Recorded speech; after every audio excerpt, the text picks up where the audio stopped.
Te pregunto,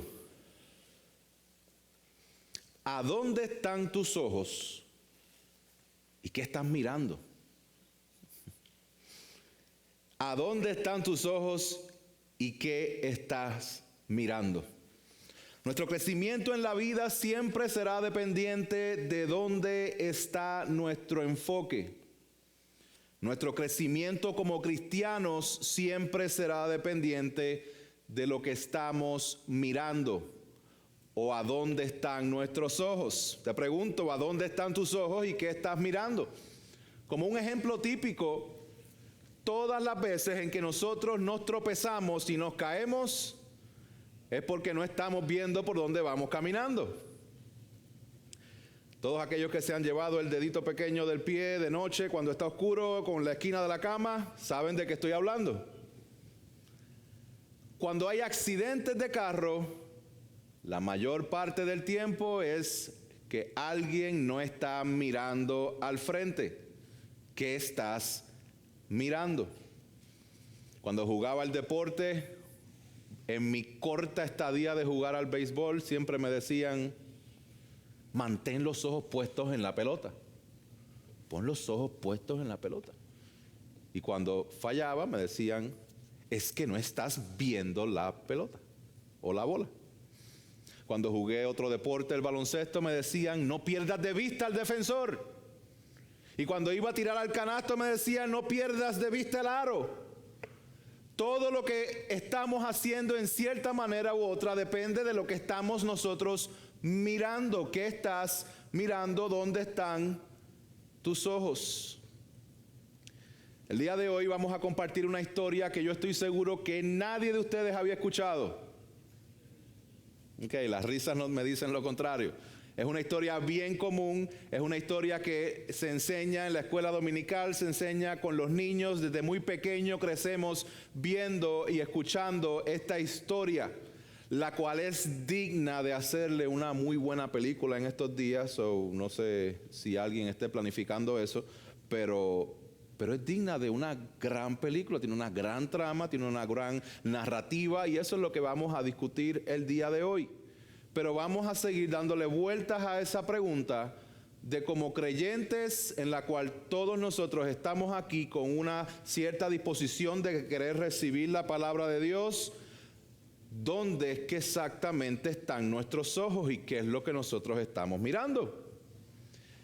Este capítulo 6 es una historia bien similar a la del capítulo 3. ¿Se acuerdan el capítulo 3 donde está Sadrach, Mesach y Abednego? Para darles una breve recuento de esto, en este capítulo 3, al igual que en este, hay un decreto de un rey a idolatrar.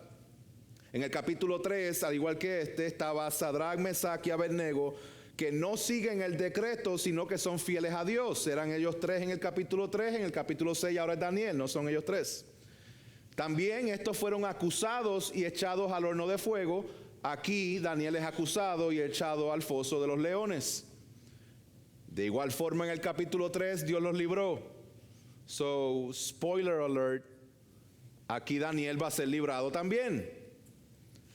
Y a lo último vemos en el capítulo 3 que hubo un nuevo decreto del rey a todos los pueblos, naciones y lenguas a reconocer que hay un solo Dios poderoso, y eso es exactamente lo que vuelve a ocurrir en este capítulo 6.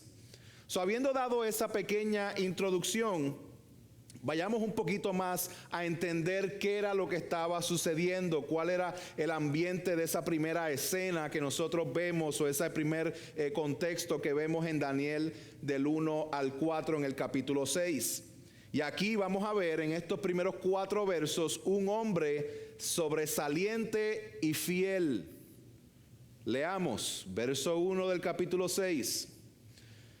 Le pareció bien a Darío construir sobre el reino 120 sátrapas que gobernaran en todo el reino, y sobre ellos 3 funcionarios, uno de los cuales era Daniel, a quienes estos sátrapas rindieran cuenta para que el rey no fuera perjudicado. Pero este mismo Daniel sobresalía entre los funcionarios y sátrapas porque había en él un espíritu extraordinario. de modo que el rey pensó ponerlo sobre todo el reino. Entonces los funcionarios y sátrapas buscaron un motivo para acusar a Daniel con respecto a los asuntos del reino, pero no pudieron encontrar ningún motivo de acusación ni evidencia alguna de corrupción, por cuanto él era fiel. Y ninguna negligencia ni corrupción podía hallarse en él. ¿Qué vimos aquí en estos primeros 4 versos? Vemos que Daniel sobresale entre todos los gobernantes, entre todos los sátrapas y funcionarios, que obviamente se levanta un tipo de envidia en lo cual ellos buscaban acusarle debido a que el rey quería nombrarlo sobre todos ellos. Estas personas querían ponerle el pie a Daniel para hacerlo caer, para que no sea el que esté por encima de ellos. Ahora, hay un problema, que no encontraron absolutamente ninguna causa para poder acusarle. Todo lo que veían con respecto al reino en Daniel era de manera irreprochable. No había ningún tipo de corrupción, no había ningún tipo de negligencia. Ahora entendamos algo para que sepamos un poquito más dónde es que estamos en esta historia. Aquí vemos que aparece el rey Darío. Vemos que hay un reino diferente. Antes estaba Nabucodonosor, los babilonios, luego estaba Belsasar en el capítulo 5. Vimos como en el capítulo 4 y el capítulo 5 estos 2 reyes fueron humillados porque trataron de exaltarse, pero fueron humillados. Y ahora estamos viendo un nuevo comenzar, un nuevo reino que está en su lugar. Lo vimos en el último verso del capítulo 5. Ahora ya no está Babilonia reinando. Ahora están los medo-persas y está este rey Darío, que vamos a hablar un poquito sobre eso porque se habla de que no hay mucha información de quién realmente es este rey Darío en la historia. Entonces, en conclusiones que se hacen, para resumirlo bien corto, Darío y el rey Ciro es muy probable que sea la misma persona o una persona debajo del reinado del rey Ciro de Persia. Este rey Ciro lo conocemos por el libro de Esdras, que es que hace este edicto para enviar de nuevo a los exiliados a Jerusalén. ¿Se acuerdan? Jerusalén, los israelitas están exiliados en Babilonia por un periodo de sobre 70 años. Eso significa que esos 70 años ya pasaron. Ya llegó este rey, ya han pasado 70 años y ese jovencito Daniel que llegó exiliado, jovencito allá en el capítulo 1 de Daniel, ahora es un anciano de sobre 80 años. Gloria a Dios por los ancianos de sobre 80 años que están en este lugar. Aquellos que nos dan el ejemplo como lo da Daniel. Aquellos que nos muestran con sus pasos y con su firmeza que Dios sostiene a pesar del tiempo.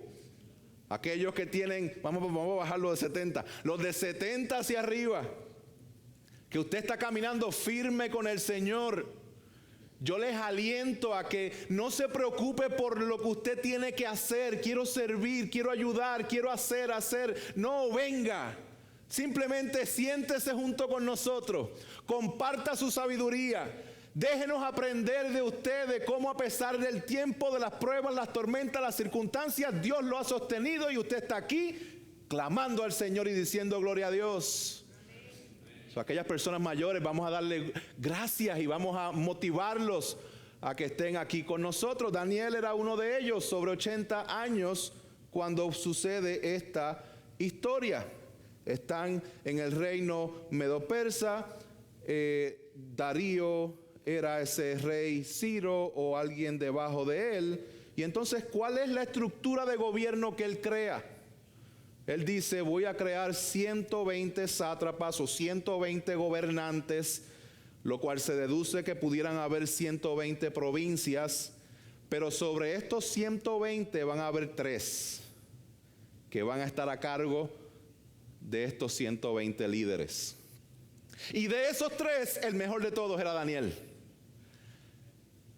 Y el rey decía, estoy con planes de nombrar a Daniel por encima de todos. Y de ahí es que sale esta dinámica de buscar una acusación en contra de él, porque Daniel tenía un espíritu extraordinario. Bueno, lo vemos desde el capítulo 1 en el verso 17, donde Dios le dio ese espíritu extraordinario tanto a él como a sus amigos. Lo vemos en el capítulo 2 y 4, donde es él, en la sabiduría de Dios, que interpreta los sueños del rey.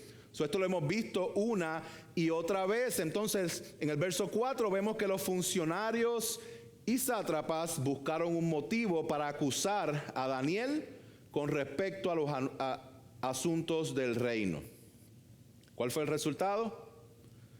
Ningún motivo de acusación, ni evidencia alguna de corrupción. Era fiel, ninguna negligencia en él, ni nada que ver con corrupción. Hermanos, les recuerdo que todavía Daniel está en el exilio. Les recuerdo que Daniel no está en el lugar adecuado donde él quisiera estar, pero aún así su manera de obrar era una manera digna en los asuntos del reino. Hermanos, esto es importante que nosotros lo evaluemos, porque lamentablemente hoy en día hay muchos empleadores que no quieren contratar cristianos, porque se refugian en ser cristianos para no hacer su trabajo. Y esto es triste, porque debe ser todo lo contrario, y lo que nos enseña Daniel es todo lo contrario. Lo que nos enseña Daniel es que el nivel de él administrar sus cosas y el gobierno y lo que él estaba a cargo era de tal magnitud y de tal excelencia que las personas no podían encontrar ninguna falta en él. Hermanos y hermanas, no importa lo que nosotros estemos haciendo, lo que importa es que lo que estemos haciendo lo hagamos para la gloria de Dios. Que no usemos de excusa, pues estoy haciendo la obra del ministerio, estoy predicando la palabra y me están persiguiendo en el trabajo. Ok, pero ¿por qué te están persiguiendo? Porque no estoy trabajando, sino que estoy predicando para la gloria de Dios. No, hermano, por favor, no haga eso, porque da mal testimonio. Trabaje mejor que todos, y en la hora de almuerzo y cuando salga, predique el evangelio. Es importante que nosotros seamos sabios con lo que Dios nos da y que nosotros podamos reflejar a Cristo en todo lo que nosotros hacemos.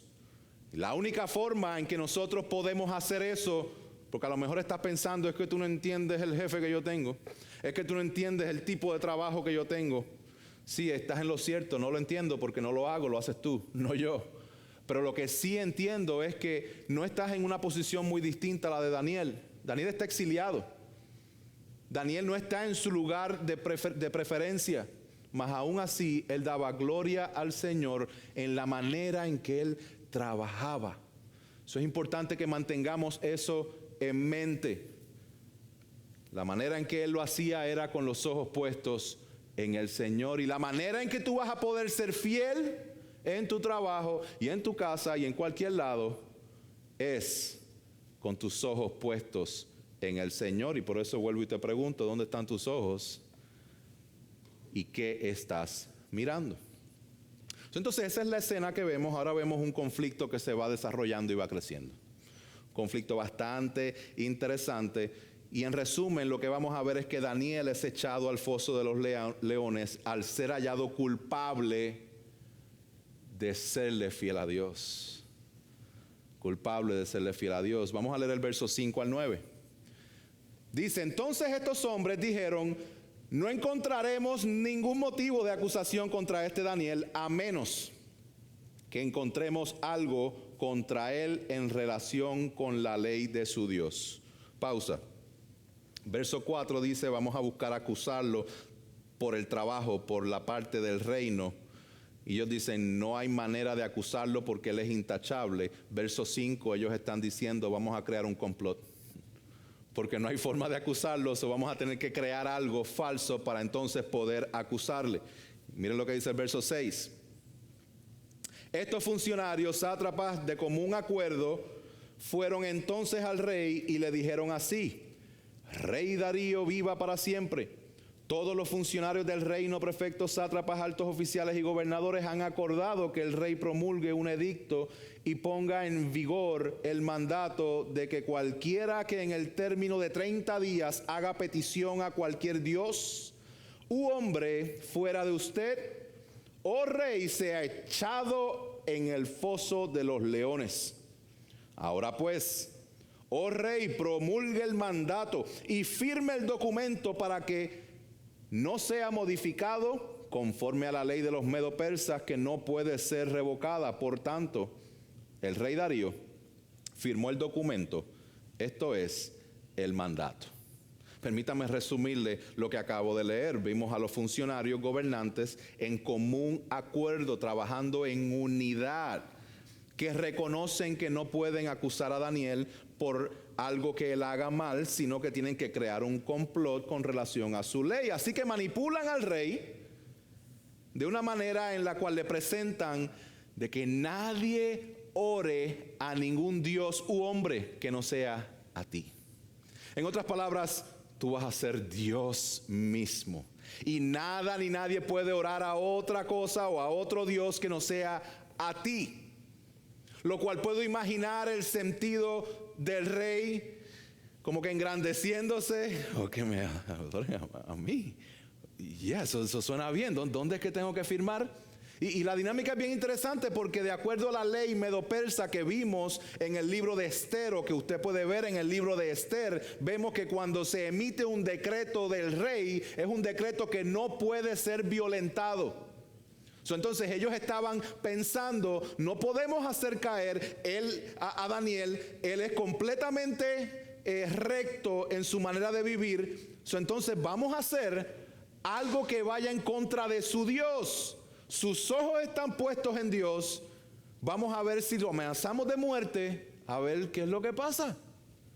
Entonces eso es lo que sucede.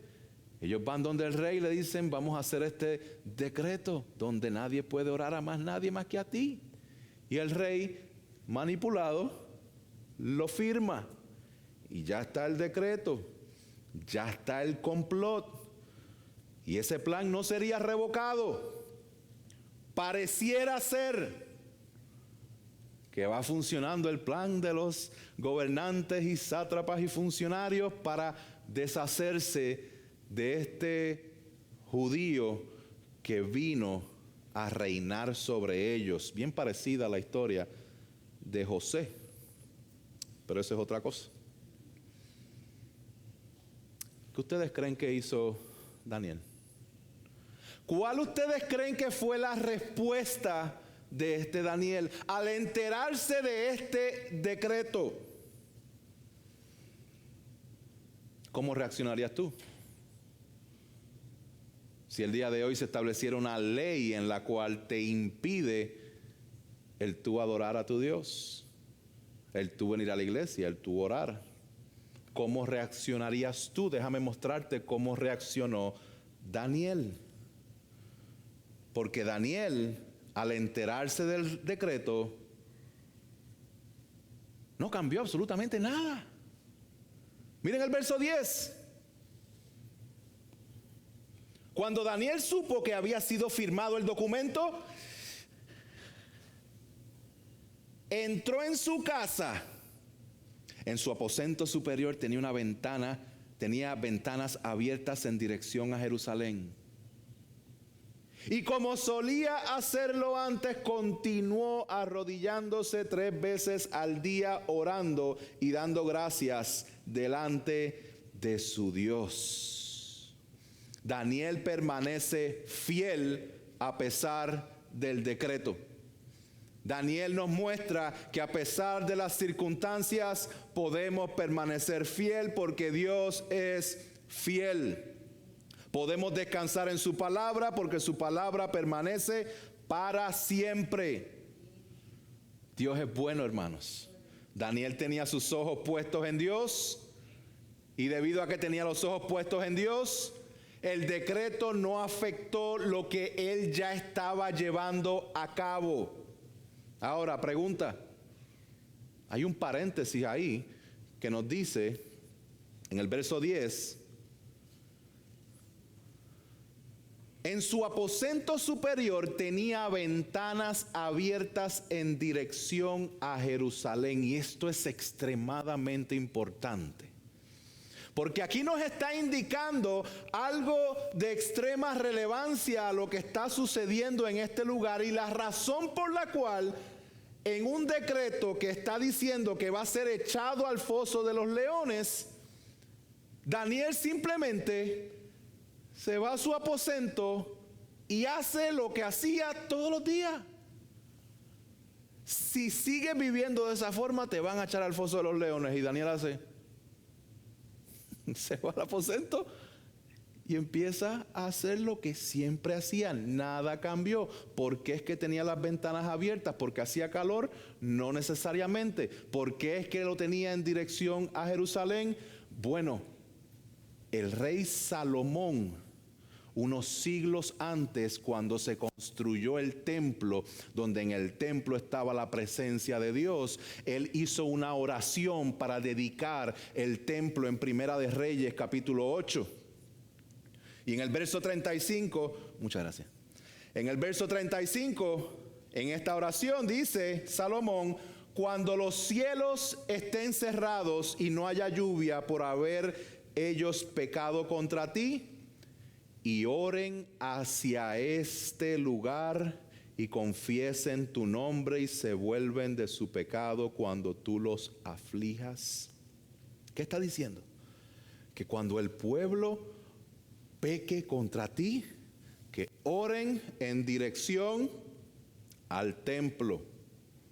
Luego el verso 44 dice: cuando tu pueblo salga a la batalla contra su enemigo, por cualquier camino que tú los envíes, y oren al Señor vueltos hacia la ciudad con que tú has escogido y hacia la casa que he edificado, escucha desde los cielos su oración y su súplica y hazle justicia.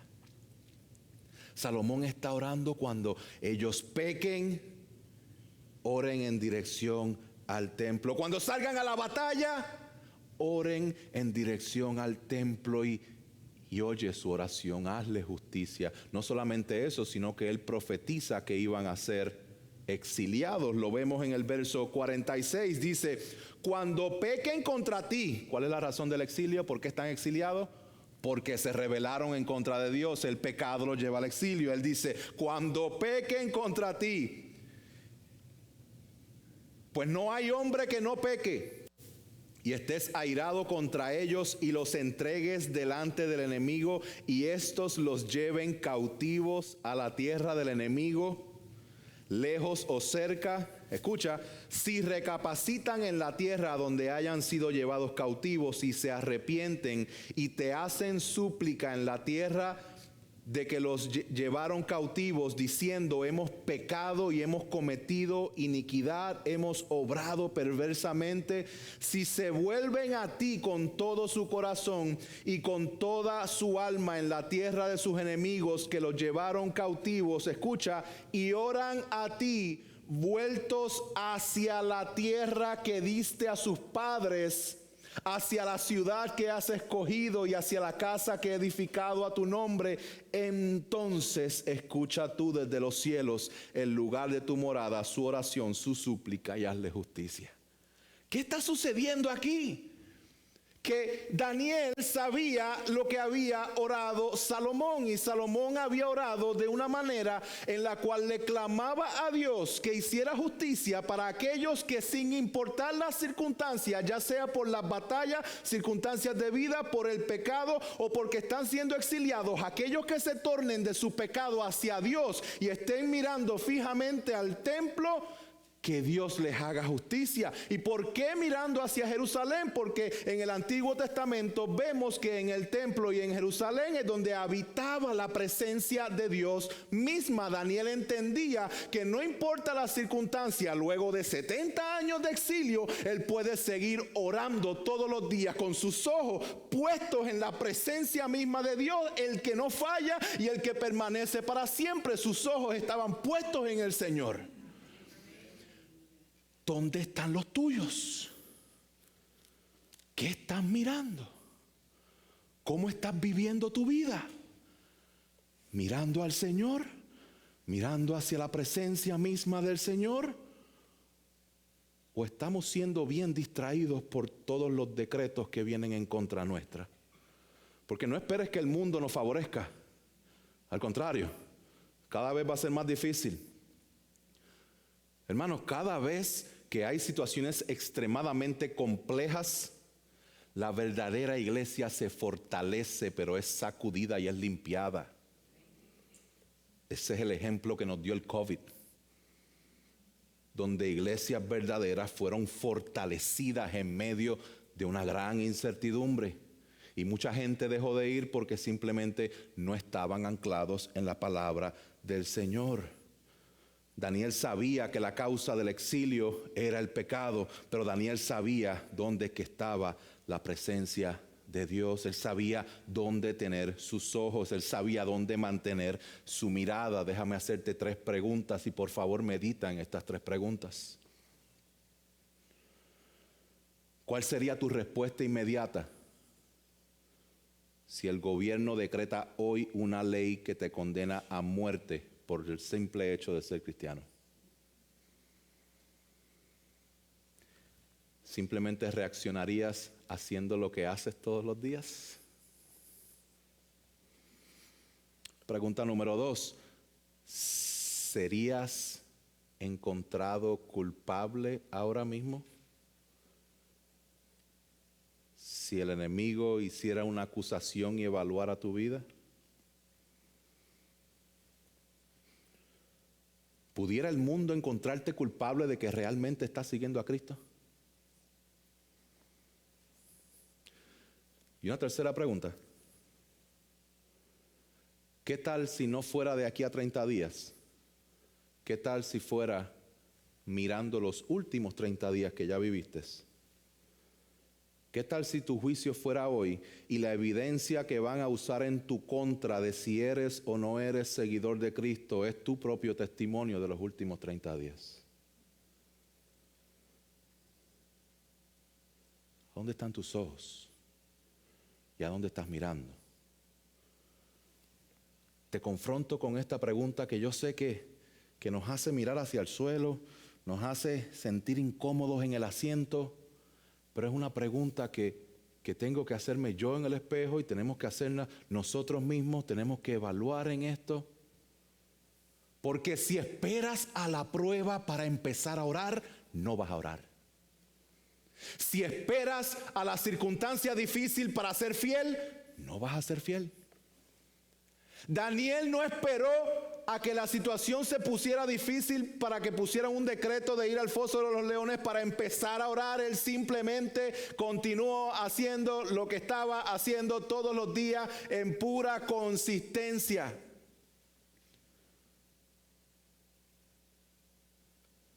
Hermanos, dice el verso 10 en la Biblia textual que se arrodillaba 3 veces al día y oraba y daba gracias delante de su Dios, como antes acostumbraba a hacerlo. Es su costumbre.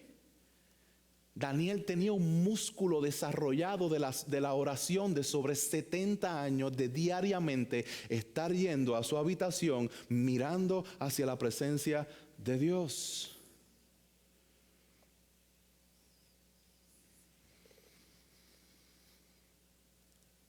Ahora sí pueden acusar a Daniel. Ahora sí lo pueden acusar, porque está violentando el decreto.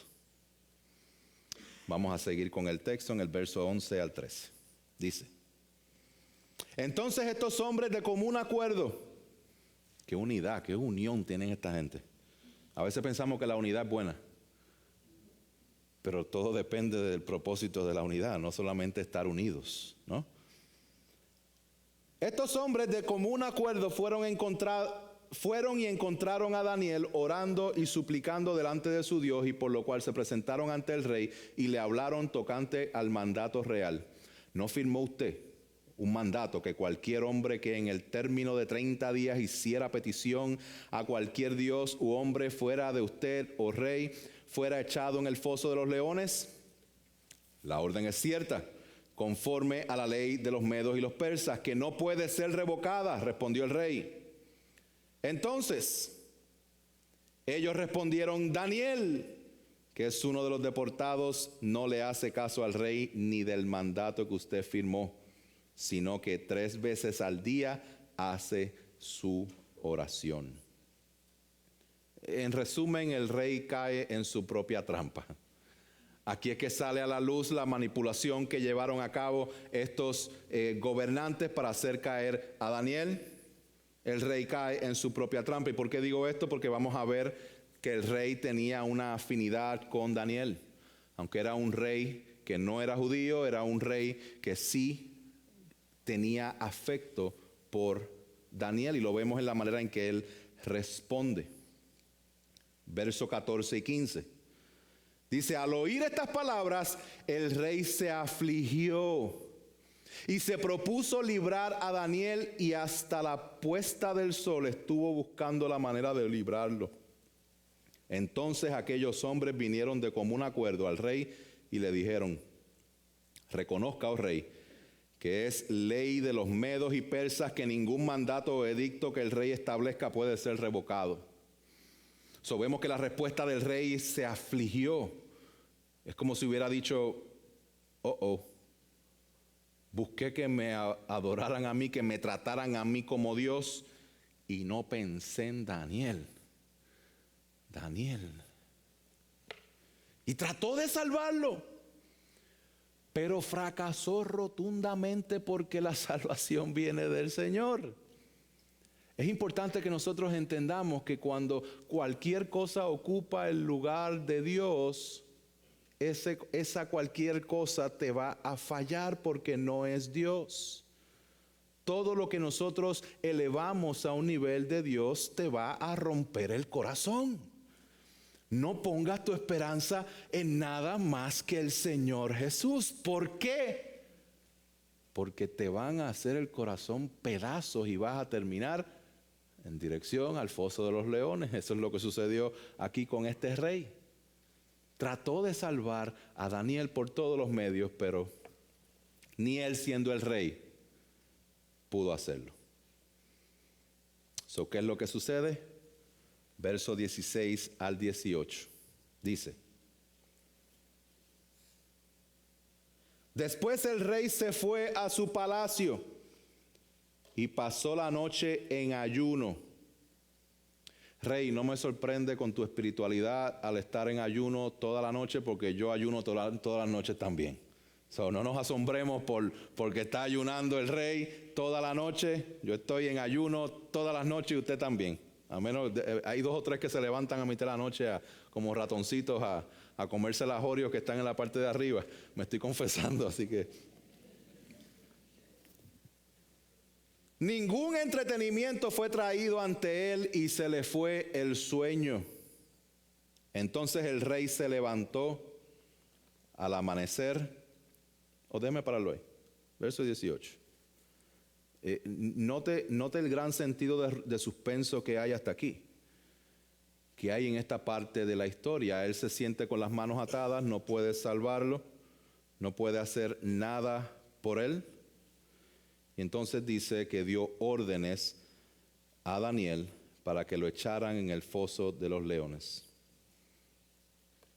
Esta fue la dinámica, que no leí el verso 16, se supone que lo hubiese leído. Permíteme regresar atrás, dele hacia atrás. El rey entonces dio órdenes que trajeran a Daniel y lo echaran en el foso de los leones. El rey habló a Daniel y le dijo: tu Dios, a quien sirves con perseverancia, Él te librará. Trajeron una piedra y la pusieron sobre la boca del foso. El rey la selló con su anillo y con los anillos de sus nobles, para que nada pudiera cambiarse de lo ordenado en cuanto a Daniel. Después el rey se fue a su palacio y pasó la noche en ayuno. Ningún entretenimiento fue traído a él y se le fue el sueño. Aunque él sabe que no puede salvar a Daniel y la orden ya ha sido emitida, hay un rayito de esperanza. Hay un rayito de esperanza que el rey le recuerda a Daniel con las palabras: tu Dios, a quien sirves con perseverancia, Él te librará. Entonces lo que está sucediendo aquí es el punto climático de esta historia, donde estamos llegando a ese momento donde Daniel es echado al foso de los leones. El rey trató de salvarlo, pero no pudo. Ponen una piedra que tape el foso, es sellada con el anillo, nada puede revocar, nada puede salvarlo. Ahí está Daniel y los leones. Daniel es acusado falsamente, el rey trata de salvarlo, ya la orden ha sido dada. Daniel fue echado al foso de los leones,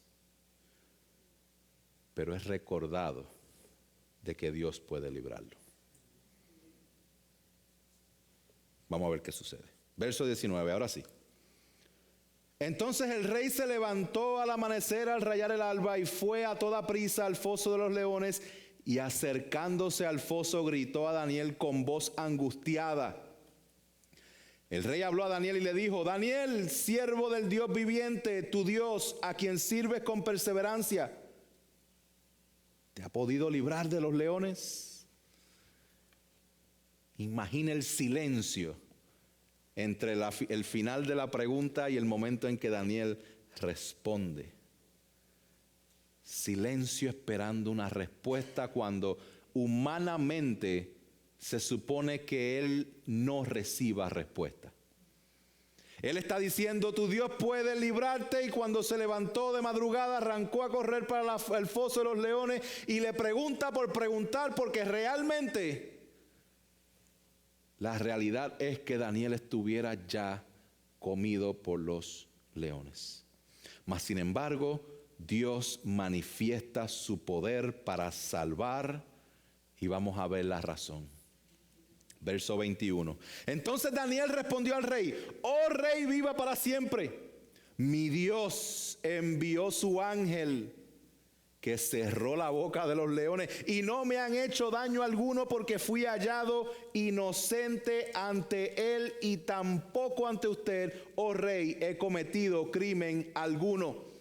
¿Qué es lo que está sucediendo aquí? Daniel está diciendo: fui hallado inocente delante de Dios y delante de usted también. Dios ha enviado un ángel que cuando me echan en el foso de los leones y cuando cierran esa piedra, el ángel está cubriéndole la boca a los leones, y mientras a lo mejor ellos estaban hambrientos y locos por comerse a esta nueva presa de carne que le habían echado al foso, Dios estaba protegiéndolo sobrenaturalmente porque había sido hallado inocente.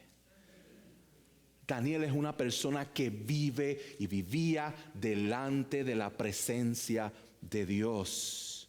Es lo que le llaman el coram deo. Esta frase se refiere literalmente a estar en la presencia de Dios, vivir en la presencia de Dios. Y esto es lo que Daniel nos enseña, hermanos y hermanas. Daniel vivía delante de la presencia de Dios, bajo la autoridad de Dios y para la gloria de Dios. Él comprendía que cualquier cosa que estuviera haciendo la hacía estando en la presencia de Dios y bajo su mirada. Dios es omnipresente y no hay lugar tan remoto que podamos escondernos de su mirada penetrante. Sea lo que sea que tú estés haciendo, la presencia de Dios está ahí. Dios está presente. Dios no está más presente cuando estás aquí en la iglesia que cuando estás en tu casa, que cuando estás en el trabajo. Dios es omnisciente, Dios es omnipresente, Dios es omnipotente. Vivimos delante de la presencia de Dios. Y a veces es bien fácil tratar de servir a Dios delante de las personas porque nos están viendo y queremos dar una apariencia de ciertas cosas. Pero ¿qué tal si viviéramos nuestra vida con la conciencia que no importa dónde estemos y no importa con quién estemos, ya sea que estemos solos o acompañados, Dios está ahí? Dios está presente. Inclusive cuando Jesucristo se hace carne, el verbo se hizo carne, Emmanuel, Dios con nosotros. Dios está en todo lugar y Dios está con nosotros. Significa que nosotros le servimos en todo momento y no solamente cuando venimos aquí a la iglesia. Daniel no vivía con miedo a Dios, sino que vivía agradecido y en adoración a Él con todo lo que Él hacía. Daniel vivía una vida íntegra delante de Dios, no una vida fragmentada. Una vida fragmentada de que yo soy creyente aquí, pero no tan creyente allá. Esto es cristiano, esto es secular, esto es para la gloria de Dios, esto es para que me den un poquito de gloria porque Dios entiende. No, nosotros vivimos para la gloria de Dios, punto. No con vidas fragmentadas. Dios nos llama a darle gloria a Él en la intimidad de nuestro hogar, en la intimidad cuando nadie nos está viendo. Ahí es donde Dios también quiere que nosotros vivamos para su gloria. El cristiano que fragmenta su vida está perdiendo la idea, el concepto de lo que significa ser cristiano. Dios está con nosotros en todo momento y por eso todo lo que hablamos, todo lo que actuamos, todo lo que decimos en la iglesia, fuera de la iglesia, en el trabajo, fuera del trabajo, en la escuela, fuera de la escuela, en la casa, fuera de la casa, todo lo vivimos delante de la presencia de Dios. Y esto significa que Daniel estaba delante de la presencia de Dios cuando oraba en su aposento, pero también cuando se iba a trabajar y cuando hacía otras cosas. Jesucristo era el Hijo de Dios cuando iba de camino a la cruz o cuando estaba trabajando en la carpintería con su padre. Hermano y hermana, si tú trabajas en limpieza o en construcción o en administración, o eres ama de casa, ya sea que estés retirado o que seas estudiante o que estés desempleado buscando trabajo, sea lo que sea, estás en la presencia de Dios. Vive para su gloria. Así que considerando que estás en la presencia de Dios, hazlo todo como para el Señor. El teólogo R.C. Sproul describe la integridad de esta forma. Él dice: la integridad se encuentra donde los hombres y las mujeres viven sus vidas en un patrón de consistencia. Es un patrón que funciona de la misma manera básica en la iglesia y fuera de la iglesia. Es una vida que está abierta ante Dios. Es una vida que en la que todo lo que se hace como para el Señor. Y esto, hermanos y hermanas, es únicamente posible cuando vivimos con nuestros ojos al Señor. ¿A dónde están tus ojos? ¿Y qué estás mirando? Y aquí hay una consecuencia a la manera en que Él fue rescatado del foso de los leones. Miremos, verso 23 al 28. Porque aquí vamos a ver que hay una nueva orden dirigido a los gobernantes y un nuevo decreto dirigido a todos los pueblos. Verso 23. Dice: después me dijo, no, estoy en el que no es. El rey entonces se alegró mucho y mandó a sacar a Daniel del foso. Cuando Daniel fue sacado del foso, no se encontró en él lesión alguna porque había confiado en su Dios. El rey dio órdenes que trajeran a aquellos hombres que habían acusado falsamente a Daniel y que los echaran a ellos, a sus hijos y a sus mujeres en el foso de los leones. No habían llegado aún al fondo del foso cuando ya los leones se habían apoderado de ellos y triturado todos sus huesos. El autor nos da a demostrar de que no era que los leones ya habían comido y por eso no se comieron a Daniel. No, estaban hambrientos. Y lo demuestra en la forma en que hay un cambio de orden. Saquen a Daniel y entren a sus acusadores. Y esto ocasiona un nuevo decreto. Verso 25. Entonces el rey Darío escribió a todos los pueblos, naciones y lenguas que habitaban en toda la tierra, que abunde su paz. De parte mía se proclama un decreto de que en todo el dominio de mi reino todos teman y tiemblen delante del Dios de Daniel, porque Él es el Dios viviente que permanece para siempre y su reino no será destruido y su dominio durará para siempre. Él es el que libra y rescata, hace señales y maravillas en el cielo y en la tierra, el que ha librado a Daniel del poder de los leones. El autor está resaltando el poder de Dios como lo ha hecho a través de todo el libro. Este es lo que se trata el libro completo de Daniel. Esto es lo que dice en el capítulo 2, lo que sale en el capítulo 4, de que sea el nombre de Dios bendito por los siglos de los siglos, porque la sabiduría y el poder son de Él. Él es quien cambia los tiempos y las edades, quita reyes, pone reyes, da sabiduría a los sabios y conocimiento a los entendidos. Él es quien revela lo profundo y lo escondido, conoce lo que está en tinieblas y la luz mora con Él. Este es el mensaje principal de todo el libro de Daniel, que no importan los reinos, no importan las circunstancias, Dios es rey, Dios es soberano, Dios es poderoso, Él es el que quita y pone reyes, en Él está nuestra confianza, y cuando estamos confiando en Él estamos seguros, aunque estemos en el horno de fuego, aunque estemos en el reinado de Babilonia, aunque estemos con los medopersas, aunque estemos en el foso de los leones, estamos seguros en sus manos porque Él es poderoso.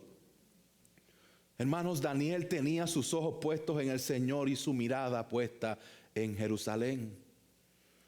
Una vez más les recuerdo que en Jerusalén era donde estaba el templo, donde originalmente estaba la presencia de Dios. Hermanos, este mensaje, si simplemente te hablo de Daniel, me voy a quedar corto. Va a ser frustrante de que te vayas de aquí simplemente tratando de imitar a Daniel. Y ese no es el punto de esta historia. El punto de esta historia es que Daniel nos está apuntando a alguien más que fue inocente en todo. Repasemos un poco la historia. A Daniel querían nombrarlo sobre todo el reino. A Daniel tenía un espíritu excelente. Daniel buscaban acusarle, pero a Daniel no le encontraron falta alguna. Daniel fue arrestado mientras oraba y el rey no pudo salvarle. Daniel entró en un foso que fue sellado por una piedra. El que no pudo detener que lo echaran al foso de los leones fue corriendo de madrugada. Daniel salió vivo del foso de los leones y el resultado de la historia fue la gloria de Dios siendo proclamada a todo pueblo, lengua y nación. ¿Saben por dónde voy? Al igual que Daniel, a Jesús querían nombrarlo sobre el reino. A Jesús tenía un espíritu excelente. Al igual que Daniel, a Jesús buscaban acusarle. Al igual que Daniel, a Jesús no le encontraron falta alguna. Al igual que Daniel, Jesús fue arrestado mientras oraba. Al igual que Daniel, el gobernante Pilato no pudo detener su crucifixión. Al igual que Daniel, Jesús entró a la tumba que fue sellada por una piedra. Al igual que Daniel, sus discípulos y mujeres vinieron a la tumba de madrugada. Al igual que Daniel, Jesús sale de la tumba vivo. Y al igual que Daniel, el resultado es la gloria de Dios siendo proclamada a todo pueblo, lengua y nación. Pero contrario a Daniel, Cristo murió. Daniel era inocente porque nos apuntaba a Cristo. Nuestra única forma de ser inocentes no es imitando a Daniel solamente, sino imitando a Daniel por medio de Cristo. Daniel tenía sus ojos en Jerusalén porque allí estaba el templo y allí estaba la presencia de Dios. Jesucristo dice: yo soy el templo, destruirán este templo. La palabra nos apunta a Jesucristo para que vivamos con los ojos puestos no en el edificio que estaba en Jerusalén, pero ahora en ese templo que se hizo carne, que habitó entre nosotros, que murió y resucitó para que nosotros podamos vivir vidas íntegras que den gloria a Dios porque estamos delante de su presencia. Esto es lo que dice el autor de los Hebreos. ¿Cómo es posible que podamos ser salvos por medio de ser inocentes? Daniel fue inocente y fue salvo, pero tú y yo no podemos ser inocentes y ser salvos. Y déjeme clarificar algo. Daniel había pecado, fue inocente de lo que se le acusaba, pero él era pecador igual que tú y que yo. El libro de Daniel no dice en qué pecó, pero sabemos que él era un ser humano igual que tú y que yo. Ahora, ¿Qué es lo que dice el autor de los Hebreos? Que para nosotros poder ser salvados por medio de la inocencia, pero no somos inocentes, necesitamos a un inocente que nos salve. Hebreos 5 dice, Cristo, y quiero que imaginen y conecten con la historia de Daniel. Dice, Cristo en los días de su carne, habiendo ofrecido oraciones y súplicas con clamor y lágrimas al que podía librarle de la muerte, fue oído a causa de su temor reverente, y aunque era hijo, aprendió obediencia por lo que padeció, y habiendo sido hecho perfecto, vino a ser fuente de eterna salvación para todos los que le obedecen, siendo constituido por Dios sumo sacerdote según el orden de Melquisedec. El verso 33 del capítulo 11 hace una referencia directa a Daniel, donde dice, quienes por la fe conquistaron reinos, hicieron justicia, obtuvieron promesas, cerraron bocas de leones. Y en el capítulo 12 es donde se cierra todo lo que les estoy tratando de comunicar en este mensaje.